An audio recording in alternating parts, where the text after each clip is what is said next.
Assalamualaikum warahmatullahi wabarakatuh. Di sini kami dari kelompok 10 ingin sedikit membahas tentang persoalan berpikir ilmiah dan problem penalaran.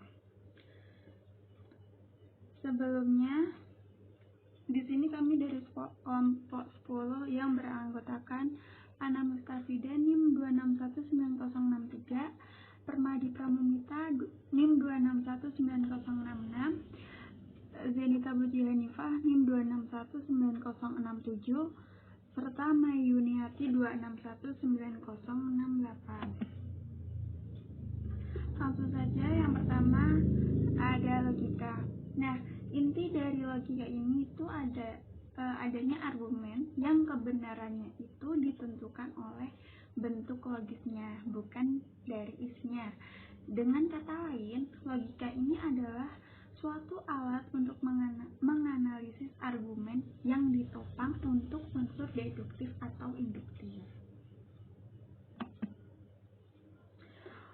Logika atau hasil pemikiran atau pertimbangan akal yang kritis yang diungkapkan melalui bahasa. Itu antara lain ada logika umum dan logika ilmiah. Nah, logika umum itu wajar dapat diterima oleh umum, termasuk masuk akal, bisa dipahami. Nah, sedangkan logika ilmiah ini itu tentang kajian tentang penalaran yang benar dan penyimpulan yang sah. Logika dan penalarannya ini tak mungkin dipisahkan oleh panca indera. Nah, ketidakmungkinan ini itu bertalian dengan tingkatan ilmu atau keyakinan terhadap suatu yang ingin diketahui, yang oleh karena itu mestinya harus dibuktikan.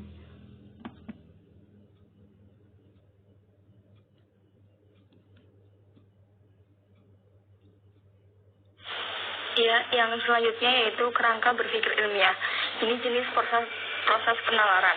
Itu ada deduksi, induksi, adduksi, kausal, analogi, dan komparatif. Deduksi adalah simpulan khusus berdasarkan data atau premis umum. Induksi adalah simpulan umum berdasarkan data atau premis khusus. Adduksi adalah simpulan yang ditarik berdasarkan fenomena atau hipotesis, bukan dari hal-hal empirik. Kausal adalah simpulan bahwa sebab tertentu akan menimbulkan akibat, peramalan, dan penyilaman. Analogi adalah simpulan berdasarkan kesamaan terhadap sesuatu. Komparatif adalah simpulan berdasarkan kesamaan dan perbedaan antara dua hal. Dua jenis proses penyimpulan ada dua, yaitu dapat secara langsung maupun tidak langsung. Kalau secara langsung itu bertitik tolak hanya dari satu premis, dan yang kedua kalau tidak langsung itu bertitik tolak dari lebih dari satu premis. Selanjutnya adalah ihwal penelitian akademik atau penciptaan ilmu. Ilmu berarti pengetahuan atau mengetahui tentang segala sesuatu. Dapat dikatakan pula bahwa ilmu itu adalah pengetahuan yang mendalam, keahlian, atau benar-benar memahami sesuatu hal. Dari segi denotatif, yang pertama adalah pengetahuan, yang kedua tubuh pengetahuan yang terorganisasi, yang ketiga studi sistematis, yang keempat adalah pengetahuan teoritis. Dari segi konotatif, ada aktivitas manusia yang manusiawi, memiliki tujuan dan berhubungan dengan kesadaran. Mengingat tiap ilmuwan memiliki filsufnya masing-masing dalam hal memahami dunia, tidak heran jika kemudian terjadi perbedaan dan pluralitas dalam tujuan ilmu. Akan tetapi, harus diingat ilmu adalah ciptaan orang Eropa dan koloni-koloni kulturalnya. Artinya di dalamnya ada proses pencapaian dominasi atas bangsa yang lemah. Yang selanjutnya adalah ilmu pengetahuan. Ilmu adalah pengetahuan yang lebih praktis, pasti, sistematis, metodik, dan mencakup kebenaran umum. Sedangkan pengetahuan pengetahuan adalah sesuatu hal yang diperoleh secara biasa atau sehari-hari melalui pengalaman, kesadaran, informasi, dan seterusnya. Jadi ilmu pengetahuan adalah pengetahuan yang benar dan pasti mengenai suatu objek tertentu yang konkret yang diperoleh secara metodik dan sistematis. Yang selanjutnya adalah yang hakiki dalam penelitian. Metode adalah cara, jalan, juknis, sehingga memiliki sifat praksis, proses atau prosedur yang sistematik berdasarkan prinsip dan teknik ilmiah yang digunakan suatu disiplin untuk mencapai suatu tujuan dengan cara kerja ilmiah berarti dapat terbukti kebenarannya. Kalau metodologi, ilmu yang membicarakan cara, jalan, atau petunjuk praktis dalam penelitian. Dikatakan pula pengkajian mengenai model atau bentuk metode-metode, aturan-aturan yang harus dipakai dalam kegiatan ilmu pengetahuan. Sifatnya itu lebih ke umum daripada metode. Selanjutnya ada metode ilmiah, pendekatan, serta teknik. Nah, memperoleh dan mengembangkan ilmu pengetahuan ini mesti dilakukan melalui prosedur atau langkah metode teknik yang disebut metode ilmiah.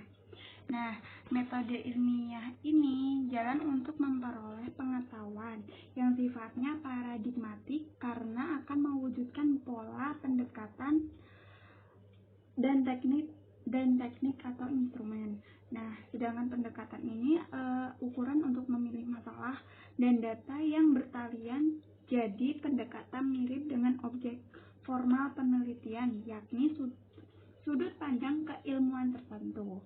Nah, teknik penelitian itu adalah cara-cara operasional yang melaksanakan metode dan pendekatan. Nah, selanjutnya berhati-hatilah dengan hal ini. Metode analisis data itu juga merupakan teknik penelitian, sedangkan metode pelaksanaan penelitian sendiri itu adalah metode penelitian. Selanjutnya itu bahasa sebagai suatu tata permainan. Nah, di dalam kehidupan terdapat berbagai tata permainan bahasa. Nah, tata permainan bahasa ini biasa disebut language game. Nah, yang berarti cerminan dari suatu nilai kehidupan masyarakat pemakai suatu bahasa. Nah, dalam memaknai realitas ini, manusia tidak lagi menjadikan subjek dari bahasa ini. Manusia ini justru dibicarakan atau dikendalikan atau bahkan dikuasai oleh bahasa. Nah, selanjutnya sikap kritis dan bahasa yang nalar. Yang pertama itu mahasiswa itu orang yang terdaftar dan menjalani pendidikan pada perguruan tinggi. Nah, tuntutan sebagai mahasiswa ini ialah mampu berpikir kritis dan bersikap otonom. Itu sebabnya mahasiswa ini disebut dengan maha. Maha ini yang berarti lebih tinggi daripada siswa atau murid. Jadi mahasiswa itu lebih derajatnya lebih tinggi daripada siswa. Nah, yang kedua ini berpikir kritis, bukan dalam rangka mencari-cari kesalahan orang lain, melainkan mempertimbangkan yang aktif, yang kontinu, dan yang teliti tentang sebuah keyakinan atau pengetahuan melalui alasan rasional. Eksistensi mahasiswa ini ditentukan oleh sikap berpikir kritisnya. Nah, berpikir kritis ini ialah bagian dari logika ilmiah, yakni studi tentang metode dan prinsip yang digunakan untuk membedakan antara penalaran yang baik dan penalaran yang sifatnya keliru antara yang baik atau yang buruk gitu. Nah, yang wujudnya itu melalui bahasa atau biasa ungkapan atau pernyataan.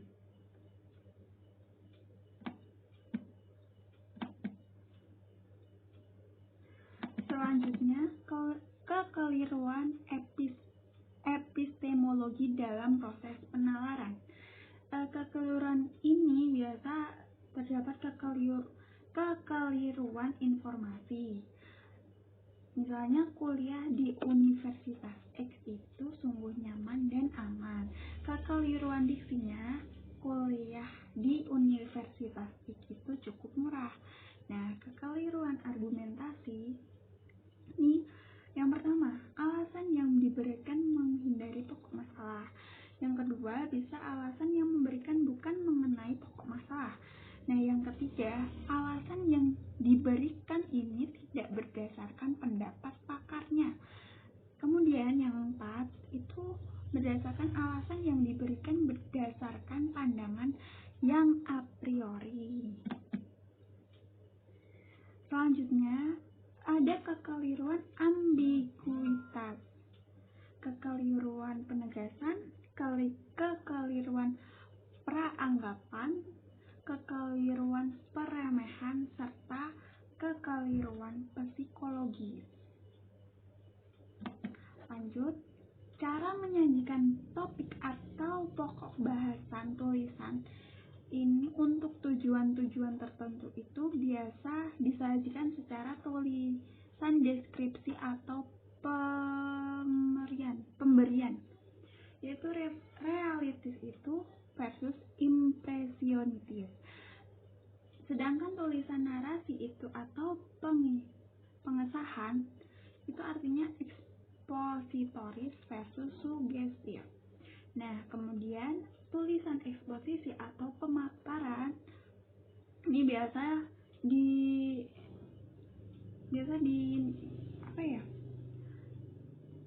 dimunculkan sebagai esai atau artikel, opini, surat kabar.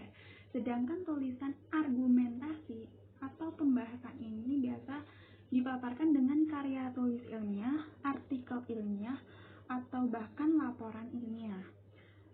Sedangkan tulisan persuasi ini atau pengajakan ini biasa dipaparkan dengan pendidikan, dunia pendidikan, iklan, politik, dan propaganda. Nah, contoh argumentasi.